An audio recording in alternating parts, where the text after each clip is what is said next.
അപ്പോൾ ഇന്ന് നമ്മളെ കയ്യിലുള്ള സെറ്റ് ഐഫോൺ 13 മിനിയാണ്. ഇത് നമുക്ക് ഷോപ്പ് വർക്ക് വന്നതാണ്. കംപ്ലൈൻറ്റ് എന്താണെന്ന് വെച്ച് കഴിഞ്ഞാൽ ഇത് ഒരു 90ൽ ലീക്കേജ്. ഫോൺ ഡെഡാണ്. 19 ലീക്കേജ് ആയിട്ട് ഇങ്ങനെ നിൽക്കുക. കുറേ വേറെ ഷോപ്പിൽ കൊടുത്തതാണ്. അപ്പോൾ അവർ ചെക്ക് ചെയ്തിട്ട് ബോർഡൊക്കെ സെപ്പറേറ്റ് ചെയ്തിട്ട് കുറേ ഇതുപോലെ ഫുള്ള് കപ്പാസിറ്ററും വെറുതെ തട്ടിയിട്ടുണ്ട്.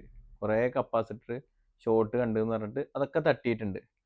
അത് കുറഞ്ഞ വാല്യൂ ആകുമ്പോൾ നമ്മളെ മൾട്ടിമീറ്ററിൽ ഓൾറെഡി ബസർ അടിക്കും. അപ്പോൾ അത് ഷോർട്ടാന്ന് കരുതിയിട്ട് തെറ്റിദ്ധരിച്ചിട്ട് ആ കപ്പാസിറ്ററൊക്കെ കുറേ തട്ടിയിട്ടുണ്ട്. ബോർഡൊക്കെ സെപ്പറേറ്റ് ചെയ്ത് ഫുള്ള് കളിച്ചിട്ടുണ്ട്. ഇതുപോലെ വെറുതെ ഐസ് ഇല്ലാത്ത ഷീൽഡൊക്കെ കുറേ പൊളിച്ച് നോക്കിയിട്ടൊക്കെ ഉണ്ട്. അറിയാത്തതുകൊണ്ടാണ്. അങ്ങനെ നമ്മളെ കയ്യിൽ വന്ന സെറ്റാണ് 19ൽ ലീക്കേജ്. ഇത് നമ്മൾ ഫുള്ള് ചെക്ക് ചെയ്ത് നോക്കുമ്പോൾ പവർ ഐസി ആണ് കംപ്ലൈൻറ്റ് കാണിക്കുന്നത്. പവർ ഐസി നമ്മൾ ചേഞ്ച് ചെയ്തു. ഇപ്പോൾ ദാ പക്ക ഫുള്ള് വർക്കിംഗ്. അപ്പോൾ ഇതുപോലെയൊക്കെ ഒഴിവാക്കിയ സെറ്റുകളോ അങ്ങനെ എന്തെങ്കിലും സെറ്റുകൾ ഉണ്ടെങ്കിൽ നമ്മൾ ഷോപ്പർക്ക് കുറഞ്ഞ റേറ്റ് നമ്മൾ ചെയ്ത് കൊടുക്കുന്നുണ്ട്. അപ്പോൾ നമ്മളായിട്ട് കോൺടാക്ട് ചെയ്തോളി. ആവശ്യമുള്ളവരുണ്ടെങ്കിൽ നമ്മളായിട്ട് കോൺടാക്ട് ചെയ്താൽ കൊറിയർ സർവീസ് നമുക്ക് അവൈലബിൾ ആണ്.